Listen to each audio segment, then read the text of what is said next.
Everyone, welcome back to my channel. আশা করছি তোমরা সবাই ভালো আছো আর আমরাও কতটা ভালো আছি এই ব্লগটা দেখলে সেটা বুঝতেই পারবে। তো আজকে অফিস ছুটি ছিল, তো দিদি আর সুইটিকে নিয়ে বেরিয়ে পড়লাম। বাড়ির কাছেই একটা প্যাসিফিক মল ছিল, ওখানে মলে গিয়ে যেতেই দেখি বেশ একটা ড্রাগন হাউস বানিয়ে রেখেছে, যেটা অটোমেটিক চলছে সব কিছু। তো দেখে মনটা বেশ ভালোই লাগলো। আর বাচ্চাদের যেহেতু, তো সুইটিও খুব আনন্দ পাচ্ছে। তো এইদিকে পুরো ড্রাগন হাউসটা যেটা আছে ড্রাগন দিয়েই বানিয়ে রেখেছে, আর চারিদিকটা একদম পুরো সবুজ, দেখে মনটা একদম খুশি হয়ে গেল, মানে ভরে উঠলো আর কি যাকে বলে। তো এইখান থেকে যেতেই পারছি না, এত সুন্দর লাগছে, মনে হচ্ছে যেন সব কিছু অরিজিনাল। মলটা খুব একটা বড় নয়, কিন্তু বেশ পরিষ্কার পরিচ্ছন্ন, মল যেমন হয় সেই রকমই। কিন্তু এই মলটাতে আমরা অনেকবারই গেছি, আগের ভিডিও তোমরা হয়তো দেখেছো।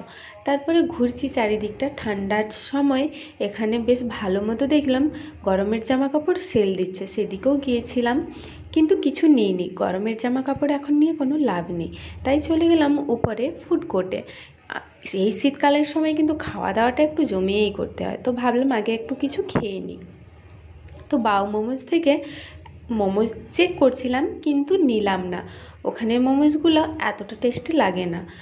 তারপরে আমরা গেলাম একটা চাইনিজ স্টলের দিকে, তো সেখান থেকে একটা ভেজ প্লেটার নিলাম সুইটির আর আমার জন্য। প্লেটারগুলো কিন্তু চাইনিজের খুবই ভালো লাগে। চিকেন প্লেটার নিলাম না, কারণ শনিবার ছিল বলে, শনিবার দিনে আমরা কিন্তু চিকেন খাই না।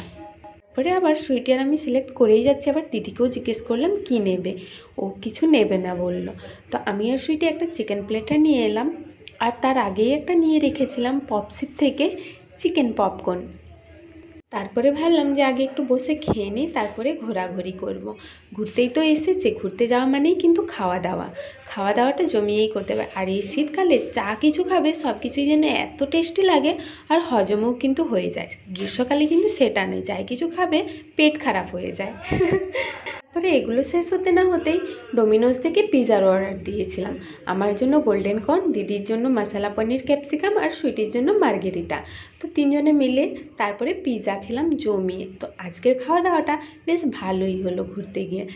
খাওয়া দাওয়া শেষে তারপরে চলে গেলাম আমরা কিডজোতে, যেখানে বাচ্চাদের হাজার রকমের গেম আছে, অ্যাক্টিভিটি আছে, যা কিছু করতে পারে। কিন্তু এখানে কার্ড স্টার্টিং প্রাইস হচ্ছে 1000 টাকা। 1000 টাকা দিয়ে কার্ড নিলে তারপরে কিন্তু কোনো গেম খেলার অ্যালাউ আছে। তো সেইটা আমরা দেখতে দেখতে ঘুরছিলাম। তারপরে কিছুক্ষণ ঘোরার পরে কিছু ভালো না লাগতেই চলে এলাম আবার বাইরের দিকে। উপর থেকে দেখছিলাম ড্রাগন শোরুমটা কিন্তু বেশ ভালোই লাগছে দেখতে, সবগুলোকে একসাথে দেখা যাচ্ছে। আর এত ভিড় হয়েছে কারণ ছুটির দিন বলে, সবাই কিন্তু এখানেই আসে। তারপরে চারিদিকটা আমরা কিছুক্ষণ দাঁড়িয়ে দেখলাম, এত ভালো লাগছে, কত রকমের লোকও দেখা যাচ্ছে, আবার সব শোরুমেও দেখা যাচ্ছে সব কিছু। আর এখানে একটা নিয়েছিলাম আমরা স্প্রাইট, কিন্তু সেটা কেউ খেতে না পারে, দিদি লাস্টে ফেলেই দিল। তারপরে চলে গেলাম আমরা মিস্টার ডায়াতে, এখান থেকে শপিং করার কিন্তু খুব ইচ্ছা। তো তারপরে ঢুকে গেলাম আমরা, ধীরে ধীরে করে কোনটা নেব না খুঁজে পাচ্ছি না। সুইটি নিজের জন্য নিল পেপার বোট, আর কি নিচ্ছে সেটা চলো তোমরা দেখতেই পাবে। মানে চকলেট ডেয়ারিতে এলে কী নেবো না সেটাই বোঝা যায় না, তো ও নিজেও কনফিউজ কী নেব আর কি নেব না। তারপরে এইদিকেও আছে হোম ডেকোরের জন্য হাজার রকমের কাপ, হাজার ডিজাইনের, কোনটা নেব না সেই রকমের অবস্থা হয়ে যায় কিন্তু এখানে এলে। কিন্তু তাও আমরা ঘুরে ঘুরে দেখছিলাম বাড়ির জন্য নতুন কি নেওয়া যায়, কিন্তু এখান থেকে কিছুই নিইনি। আর আমরা কি নিয়েছি কি নিইনি সেই ভিডিওটা পরের ভিডিওতে আমি তোমাদের সাথে শেয়ার করব। যদি এই ভিডিওটা ভালো লেগে থাকে তাহলে অবশ্যই লাইক শেয়ার কমেন্ট করে দিও। আর তো আজকের মতো বাই, দেখা হচ্ছে নেক্সট ভিডিওতে।